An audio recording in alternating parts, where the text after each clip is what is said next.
Hello students, how are you all? Hope you all are fine.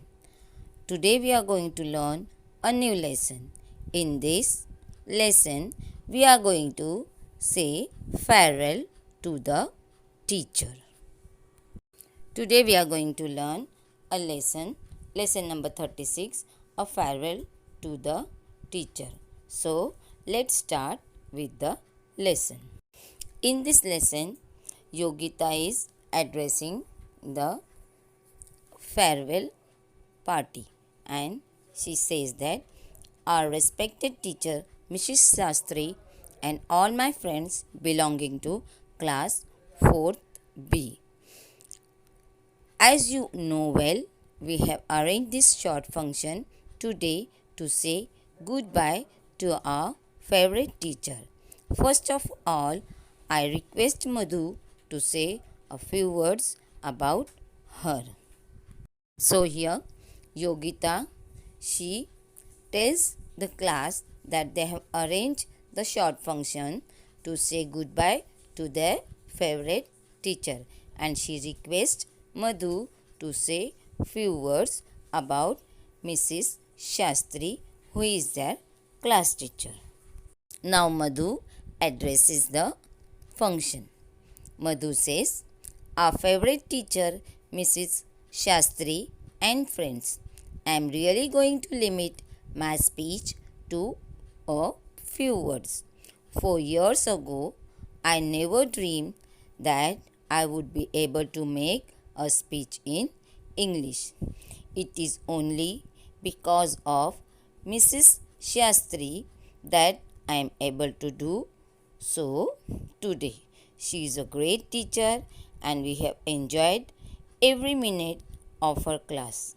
Next year, she will not be with us because we are all going to a new class. But we will always remember her, and I am sure she will be kind enough to remember us too. She said that we can go and see her at her home whenever we feel like, but we will miss her next year. Madhu says to the class that their favorite teacher, Mrs. Shastri, will not be their teacher anymore, but they will remember her because 4 years ago she never dreamed that she could deliver such a good speech in English because of Mrs. Shastri. Why? Because it was Mrs. Shastri who taught her to speak in English, and she is a great teacher and they have enjoyed every minute of her classes. And she said that though Mrs. Shastri is no more their class teacher, but Mrs. Shastri has told them that they can go and meet her anytime and whenever they feel to meet her. And she further says that they miss Mrs. Shastri next year. Now next, Yogita is addressing the function. As a token of our love and respect, Shubha will offer her a bouquet of flowers and a gift. Madam, we have prepared bouquet and the gift ourselves. It may not look too good, but we know you will understand our feelings. May I request you now, madam, to say a few words. Yogita says that Shobha will offer a bouquet of flowers and a gift to Mrs. Shastri as a token of their love and respect. She further adds that they have prepared the bouquet and gift themselves. So the students will give it as a token of love and respect to their teacher. And she further adds that though it may not look too good, but they know that the teacher will understand their feelings, means their students' feelings. And she says that she requests the teacher, Mrs. Shastri, to say a few words. Now, Mrs. Shastri addresses the students. Girls and boys, I am really overwhelmed. I am sorry to part with you, of course, but I am really proud of you. You have given me the best reward a teacher can ask for. The confidence with which you conducted this program was really amazing. You have done equally well in all the other activities throughout the year.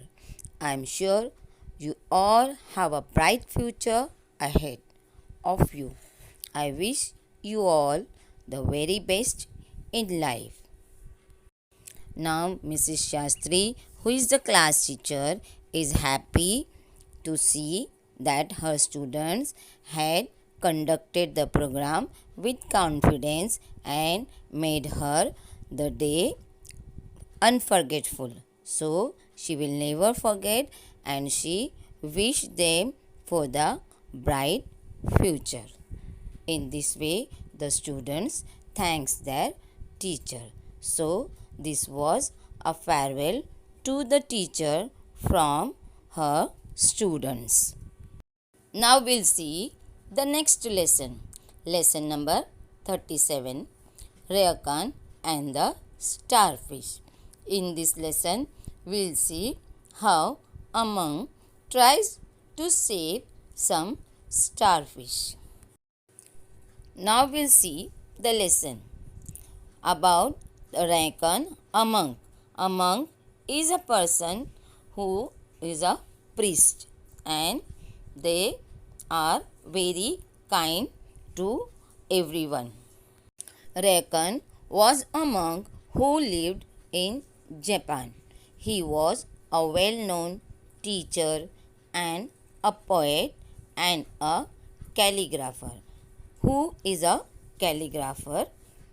A calligrapher is a person who knows the art of fine handwriting. Means the way they write is different.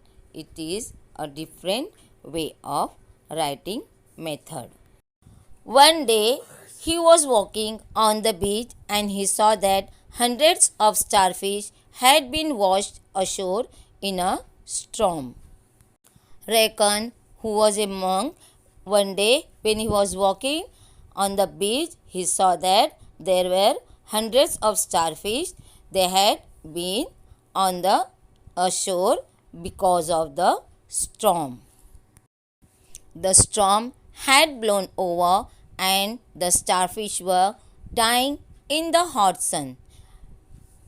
Means the storm was over and the starfish were dying in the hot sun because of lack of water. Rayakan began to pick up the starfish one by one. He threw them back in the sea. So, what Rayakan did? He picked up the starfish one by one and threw them back in the sea. What's the use? Said his disciple who was watching Rayakan. So, his disciple who was watching Rayakan throwing the starfish back into the sea asked Rayakan why to throw them back in the sea. There are hundreds of fish dying. Throwing back a few of them will not make any difference. So, the disciple said that why to throw the fish back into the sea? Because there are hundreds of fish that have been blown away by the storm on the shore. And what will make the difference? Throwing them back into the sea. Rayakan picked up another starfish and said, "It will make a difference to this little fish," said Rayakan, throwing the fish back into the sea. So, Reagan made his disciple realize that he can save at least some fish from dying into the sun by throwing them back into the sea. In this way, Reagan showed his disciple that at least we can save some life of the creatures if we can help them to survive. So, by throwing the starfish in the water, Reagan showed his disciple that at least he was able to save some of the starfish. So, moral of the story is that when help is needed, it is important to give whatever help you can give. So, this shows that when somebody needs your help, you should help them immediately so that it will be helpful to them.